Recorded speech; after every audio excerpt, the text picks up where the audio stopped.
Hello friends, welcome to my YouTube channel accountancy with Sanjeev Sinha sir. तो कैसे हैं आप? आशा करता हूं आप अपने एग्ज़ाम का प्रिपरेशन ठीक ढंग से कर रहे होंगे। तो आज मैं पार्टनरशिप के कुछ और इम्पॉर्टेंट थियोरीज़ को आपके सामने ला रहा हूं, जो कि आपके एग्ज़ाम के लिए बहुत ही इम्पॉर्टेंट है और उसके साथ साथ आपके प्रैक्टिकल क्वेश्चंस के लिए भी बहुत इम्पॉर्टेंट है। एकदम ध्यान से सुने, बहुत ही अच्छा लगने वाला है, बहुत ही मज़ा आने वाला है और याद हो जाएगा। चलिए तो चलते हैं। तो कल मैंने आप लोगों को पिछले क्लास में बताया था व्हाट इज़ पार्टनरशिप। अगर आप लोगों ने अभी तक नहीं देखा है मेरा वो वीडियो तो देख लें। पार्टनरशिप किसे कहते हैं, उनकी कौन कौन सी विशेषताएं होती है, कैरेक्टरिस्टिक। आज मैं आप लोगों से चर्चा कर रहा हूँ लिमिटेड लायबिलिटी पार्टनरशिप के ऊपर। What is limited liability partnership? Limited liability partnership किसको कहते हैं? तो भाई लिमिटेड लायबिलिटी पार्टनरशिप, जैसा कि आप जानते हो, कल मैंने आप लोगों को थियोरी में बताया था कि पार्टनरशिप में जो पार्टनरशिप का एक जो कैरेक्टरिस्टिक होता है वो होता है अनलिमिटेड लायबिलिटी। अनलिमिटेड लायबिलिटी का मतलब होता है कि भैया आपने जितना पैसा लगाया है, अगर नुकसान उससे ज़्यादा हो गया है तो उसको अपना आपको निजी प्रॉपर्टी से उसको क्या करना पड़ेगा, पूरा करना पड़ेगा, है ना। इसी कमी को देखते हुए एक नया प्रकार का पार्टनरशिप बनाया गया जिसको कहते हैं लिमिटेड लायबिलिटी पार्टनरशिप, जिसमें कि पार्टनर्स के लायबिलिटी को क्या किया गया, लिमिटेड किया गया। कहाँ तक लिमिटेड किया गया? उनके द्वारा कंट्रीब्यूट किए गए कैपिटल तक। दैट मीन्स कि अगर कोई व्यक्ति 2 लाख रुपया किसी पार्टनरशिप बिजनेस में लगा रहा है तो मैक्सिमम अगर नुकसान होगा तो ज़्यादा से ज़्यादा उसका 2 लाख रुपया होगा, 2 लाख 1 रुपया होने वाला नहीं है। दैट मतलब इसका हो गया कि लिमिटेड लायबिलिटी पार्टनरशिप वैसे पार्टनरशिप को कहते हैं जिसमें कि पार्टनर का लायबिलिटी उसके द्वारा लगाए गए, उसके द्वारा कंट्रीब्यूट किए गए कैपिटल के बराबर ही क्या हो जाता है, सीमित हो जाता है ना। Limited liability partnership act come into existence on 31 March 2019 under LLP. The personal liability of the partner has be abolished, मतलब उसको खत्म करें। It means the liability of the partners will be limited up to the capital contributed by him. तो मैंने यही बताया आप लोगों को। नेक्स्ट क्वेश्चन है कि what is partnership deed? Partnership deed किसको कहते हैं? तो जैसा कि हम जानते हैं कि पार्टनरशिप एक एग्रीमेंट होता है और एग्रीमेंट जो हो सकता है वो ओरल भी हो सकता है और रिटेन भी हो सकता है। लेकिन अगर आप ओरली मतलब बोल करके अगर कोई एग्रीमेंट करते हो तो उसमें बेईमानी की संभावनाएं क्या हो जाती हैं, बढ़ जाती हैं। आज का दुनिया जानते ही हो, क्या कहावत कहती है कि बाप बड़ा ना भैया, सबसे बड़ा रुपया, है ना। तो जब बात पैसे की होती है, जब बात प्रॉफिट डिस्ट्रीब्यूशन की होती है तो लोगों के मन में हो सकता है कि किसी भी के मन में बेईमानी शैतानी घुस जाए। तो भाई अगर आपको पार्टनरशिप क्या करना है, लॉन्ग टाइम के लिए रन करना है, तो सबसे अच्छी विशेषता यह है, सबसे अच्छी बात यह है कि पार्टनर्स के बीच में जो एग्रीमेंट हैं उन एग्रीमेंट को क्या कर लिया जाए, लिख लिया जाए और उसी रिटेन एग्रीमेंट को पार्टनरशिप डीड के नाम से जाना जाता है। देखो क्या लिखा है, we know that partnership is an agreement and this agreement could be written और वर्बल।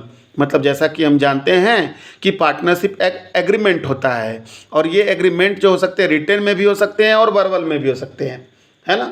ठीक है, लिखा हुआ भी हो सकता है और क्या हो सकता है, बोला हुआ भी हो सकता है। But it in the interest of partnership if the terms and condition of partnership are written down, है ना। ठीक है, तो अगर तुमको क्या करना है, पार्टनरशिप को ठीक ढंग से चलाना है तो पार्टनरशिप के टर्म्स एंड कंडीशन को क्या कर देना चाहिए, लिख देना चाहिए, है ना। The document of agreement containing the rights, duties and responsibility of partners is known as partnership deed. मतलब कि वैसा डॉक्यूमेंट जिसमें कि पार्टनर्स के राइट, ड्यूटीज, रिस्पॉन्सिबिलिटीज, है ना, इनका क्या कर दिया जाता है, लेखा कर दिया जाता है, लिख लिया जाता है। तो वैसे रिटन डॉक्यूमेंट को पार्टनरशिप डीड के नाम से जाना जाता है।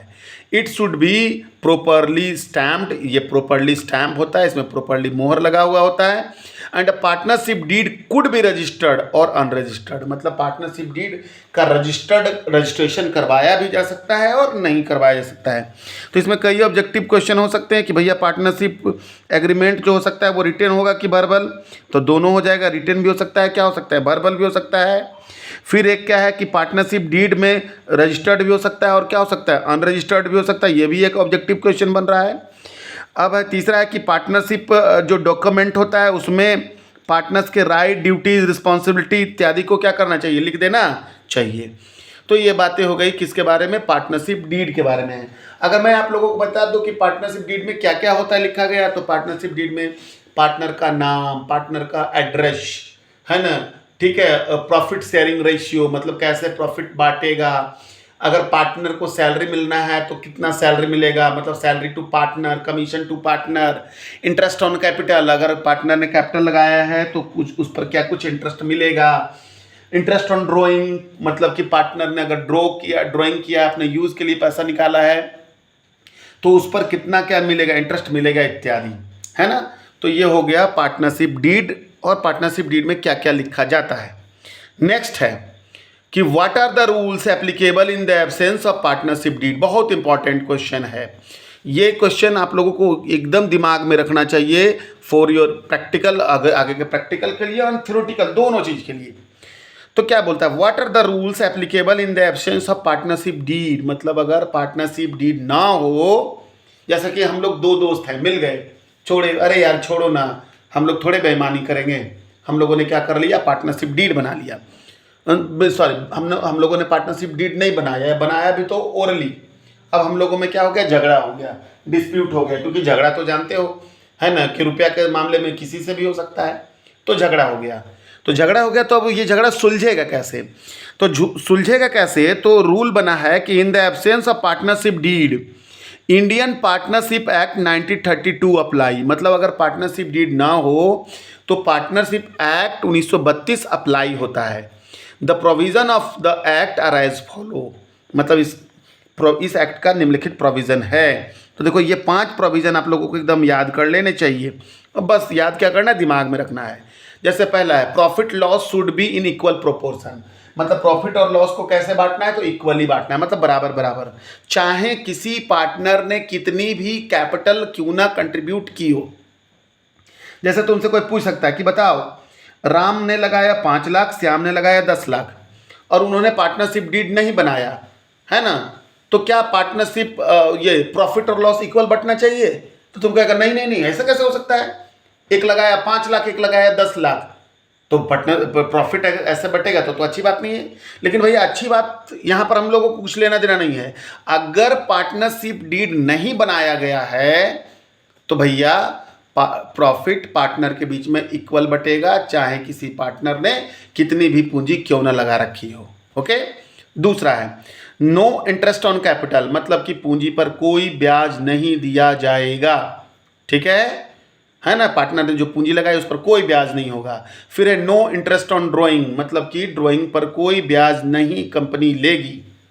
नेक्स्ट है कि interest on partner loan at the rate of 6% per annum, मतलब पार्टनर ने यदि फर्म को लोन दिया है तो उस पर कितने परसेंट की दर से ब्याज फर्म देगी, 6% की दर से, है ना। एंड लास्ट है नो सैलरी और कमीशन टू पार्टनर, मतलब कि पार्टनर को ना तो कोई सैलरी दिया जाएगा और ना ही कोई कमीशन दिया जाएगा। ओके, तो इन बातों को जरूर याद रखें। आज की जो थ्योरी मैंने आप लोगों को समझाई, हो सकता है कि ये थ्योरी एग्जाम में भी आ जाए, और नहीं तो फिर आपके प्रैक्टिकल क्वेश्चन के लिए भी ये थ्योरियाँ क्या होंगी, इंपॉर्टेंट होगी, है ना। सो बढ़िया से देख ले, बढ़िया से सुन ले, और इसका चाहो तो नोट्स भी तैयार कर लो, है ना, और पढ़ाई अच्छी तरीके से करो। एग्ज़ाम आप लोगों का आने वाला है ना। Thank you.